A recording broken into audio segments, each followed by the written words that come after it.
Hello everyone. बच्चों, आज हम स्टार्ट करते हैं next topic and the name of this topic is 3 phases of circular flow of income. Right.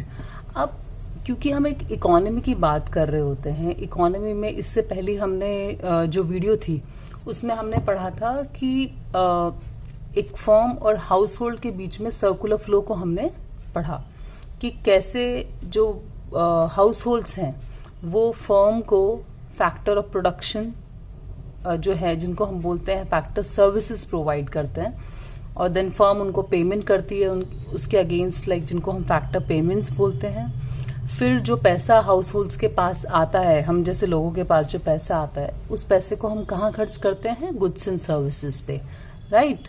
और वो ही पैसे से उनको फिर गुड्स एंड सर्विसेज मिलते हैं। तो that was circular flow of income. अब क्या है, ये जो सारी प्रोसेस है सर्कुलर फ्लो ऑफ इनकम की, तो हम इसको बेसिकली 3 फेजेस में डिवाइड करते हैं, राइट। 3 फेजेस जिसको बोल सकते हैं कि जो एक पूरी प्रोसेस सर्कुलर फ्लो की है वो 3 तरह से 3 फेजेस में काम करेगी और वो वापस से वहीं पे आ जाएगी। जैसे जब फर्म प्रोडक्शन करती है फैक्टर सर्विसेज की हेल्प से, जो फैक्टर सर्विसेज कौन सी होती हैं? जैसे लेबर हो गई, लैंड हो गई, ठीक है, कैपिटल हो गया, एंटरप्रेन्योरशिप हो गया। तो ये सारी जब सर्विसेज एक हाउस होल्ड फर्म को देता है और उससे फर्म प्रोडक्शन करती है, तो that is called production phase, ठीक है। और उसको हम जनरेशन ऑफ इनकम, क्योंकि उससे क्या होता है, इनकम जनरेट होती है, तो उसको जनरेशन ऑफ इनकम भी आप बोल सकते हो, और उस फेज का नाम है प्रोडक्शन फेज। अब उसके बाद क्या है, जो पैसा एक फर्म के पास है उसके बदले में फर्म जो है पेमेंट करेगी सारे हाउस होल्ड्स को जो उन्होंने फैक्टर सर्विसेज दी। तो वो जो पेमेंट करी है उस, और जो हाउस होल्ड्स के पास जो पैसा आया है किस किस फॉर्म में, डिफरेंट फॉर्म्स में, लाइक अगर उन्होंने लेबर प्रोवाइड करी तो उसके बदले उनको वेजेस मिल गई, अगर उन्होंने लैंड प्रोवाइड करी तो उसके बदले उनको रेंट मिल गया, कैपिटल के बदले इंटरेस्ट, और एंटरप्रेन्योरशिप के बदले प्रॉफिट। तो इसको बोला जाता है डिस्ट्रीब्यूशन फेज, ठीक है। डिस्ट्रीब्यूशन फेज मतलब जो सर्विसेज हाउस होल्ड ने प्रोवाइड करी हैं उसके बदले जो पैसा हाउस होल्ड्स को मिला है, that is called distribution phase.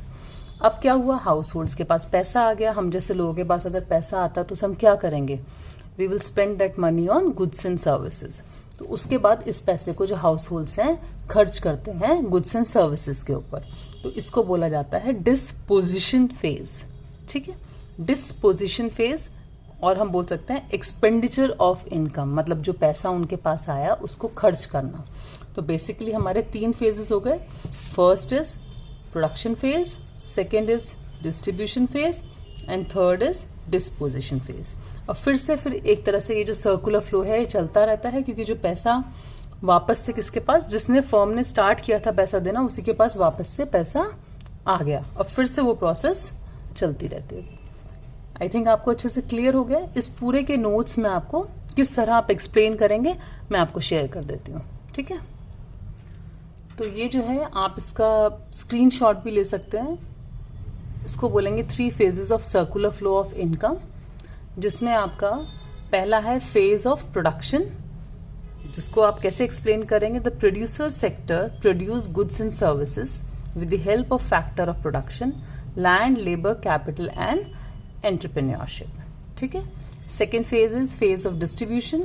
The producer sector make factor payments in the form of rent, wages, interest and profit to the household sector. Clear? And the third phase is phase of disposition. The income received by factor of production is spent on goods and services produced by the firms.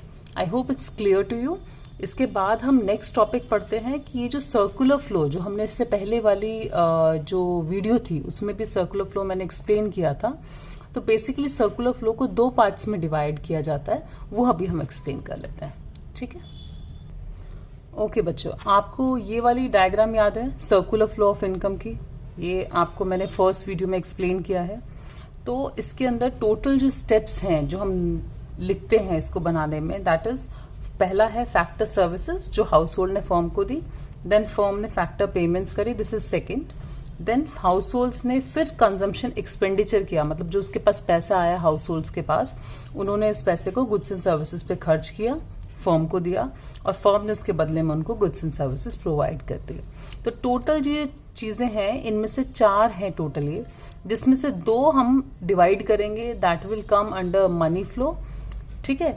तो और एक money flow होगा और एक real flow होगा। तो कौन सी 2 इसमें रियल है, कौन मनी है, वो मैं आपको एक्सप्लेन कर देती हूँ, ठीक है।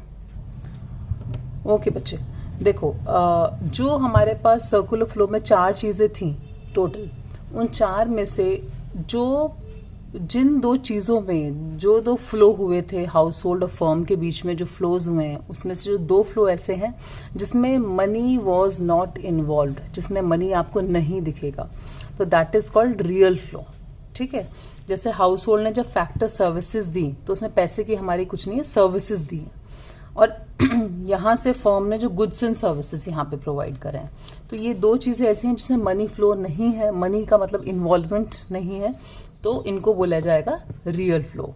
और सेकंड इज कि जब मनी का इन्वॉल्वमेंट होगा, जैसे यहाँ से जो हाउस होल्ड्स हैं, जो फर्म है, जो फैक्टर सर्विसेज हाउस होल्ड्स ने प्रोवाइड करी थी, ऊपर हमने पढ़ा है, उसके बदले में जो पेमेंट करी है फर्म ने हाउस होल्ड को, जो पेमेंट करी है, that is called factor payments, ठीक है।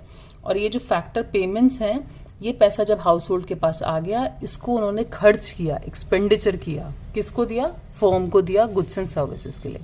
तो ये दोनों चीज़ें ऐसी हैं जिसमें आपका पेमेंट यानी मनी इज इन्वॉल्व, तो this is called money flow. I hope it's clear. तो ये मनी फ्लो और ये आपका रियल फ्लो, इसके भी मैं आपको नोट्स से देती हूँ। Okay, this is your difference between real flow and money flow. Clear? इसमें क्या है, what is real flow? Real flow is household sector will provide factor services in the form of land, labor, capital, entrepreneurship to the firm. And what is money flow?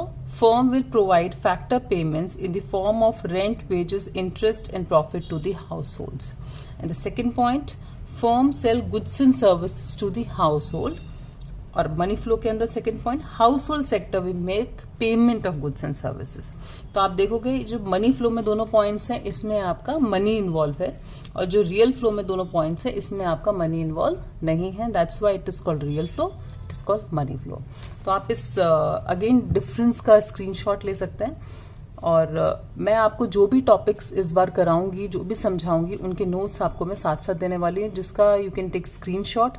और एक बार अगर आप वो भी अच्छे से कर लेते हैं तो काफ़ी कुछ आपका क्लियर हो जाएंगे पॉइंट्स। और कोई मुझे लगता नहीं कि मैं ऐसा कोई पॉइंट होगा जो मैं मिस करूँगी जो आपके एग्जाम्स में आ जाए और हमने नहीं पढ़ा होगा, ठीक है। तो आई होप अगर आपको पसंद आती है मेरी videos, please like and share with your friends, क्योंकि एक मोटिवेशन मिलता है। Thank you so much.